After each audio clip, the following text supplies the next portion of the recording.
Hi, welcome back. In this video, in this session, we will learn about what is a static IP in Azure.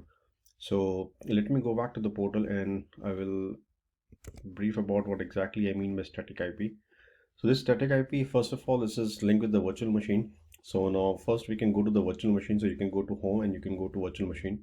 So I've pre-filled some of the details here. So when you go again to virtual machine, as we have seen in the previous lectures, in the previous sessions, you have to fill up your subscription, which belongs to your billing account.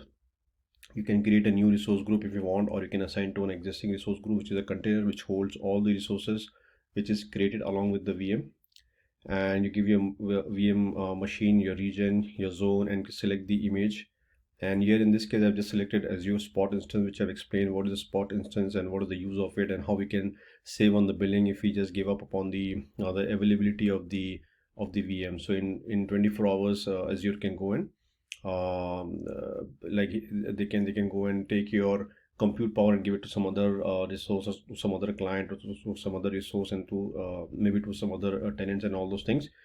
And the main part which I want to discuss here is, after filling up all those details, uh, if I go to the networking tab, so here what I'm trying to elaborate is the public IP. So now let's see, if you don't select, or if you don't create any new public IP, by default Azure will create a public IP, and this public IP is dynamic. So now let's see what is this. So now when I click on create new, so if you can see here, by default Azure has selected basic and the assignment is dynamic. So what do you mean by dynamic? So dynamic here means when I go and restart my VM, this public IP which is given here, so whatever public IP this will be create here, this public IP will be lost. In the sense, when you restart or when you stop and start your VM, what will happen is, every time you stop and start, the public IP which is given to the VM will be a new public IP. So it will keep on changing. And as the word itself means dynamic, it will keep on changing. And now, but if I don't want to change the public IP and I want to keep it static, even though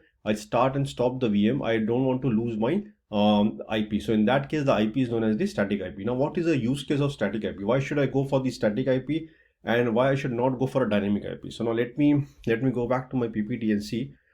So if you can see here, for example, say I have these three VMs, VM 1, 2, and 3, and this VMs, each VM, like it is on the on Azure physical hardware, which we are not aware of where exactly it is and how Azure is handling them. So now in this case, if I see this VM1, this VM1 will have a public IP. Similarly, VM2 and 3, they will also have a public IP.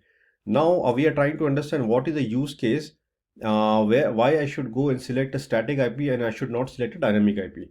So now let me take an example here of the load balancer. So we will study what is a load balancer, but as the word itself indicates, it balances the load which is coming from the internet. So for example, say I have a site hijamapro.com or cloudking.com, and in that case people are hitting on my site. So now this is the internet, or this is the cloud, or this is the public internet from where the traffic is coming.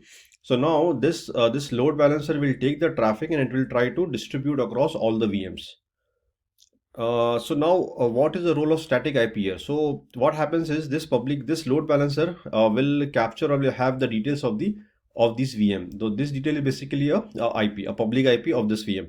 Now take an example. If I use a dynamic IP for all this VM, and if I give this dynamic IP in this public load balancer, and so this is what I started my VM, and I got the dynamic IP, and my load balancer knows, okay, this is the IP where I have to go and divert the traffic. So what will happen now is everything will be good, up and running, everything is fine until unless we restart the VM. So now if you restart the VM, any of the VM, what will happen? Since the IP is dynamic, so initially the IP was, for example, it was like ending in 35. Okay, .35 ending in 35, for example. So now what will happen? It will restart and it will give a new IP. For example, say IP2 right now. So now this load balancer has a IP, which is the initial IP, say IP1 of this VM, and after you restart, it will have IP2. So every time you restart, you have to go and update the load balancer. So this is something which is not possible in production. This is something a very difficult task, or this is something which is not sustainable long down the line. So in this case, we need a static IP. So I hopefully we understand the use case here. So let me just brief here again. So in the production environment, if I give the dynamic IP to any of the V1 or to any of the VM, and Initially it will be okay, but the moment I will increase, if I will restart my VM, what will happen is my IP will change, and the moment IP will change, I have to keep on updating the IP here, because load balancer identifies the VM on the basis of the IP. So this is nothing but an address of a VM where exactly I have to go and divert the traffic. So in this case, if I keep on changing, if I keep on restarting, maybe I have to do a production deployment, and I have to restart the VM as per my application need. Now in that case, what will happen? I will change my IP and I have to go and change and update the load balancer again and again.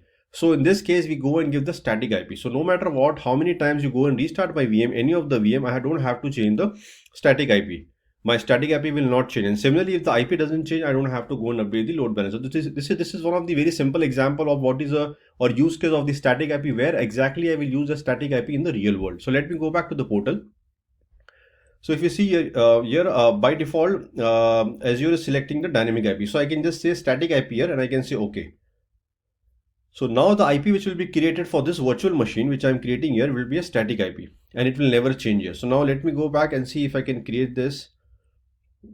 So let me first go back and take an example of the dynamic IP, and let's see what exactly happens when I restart the VM. So I will say OK. I will go down and I will basically I will go and create the VM. Okay, so I can go and create the VM here.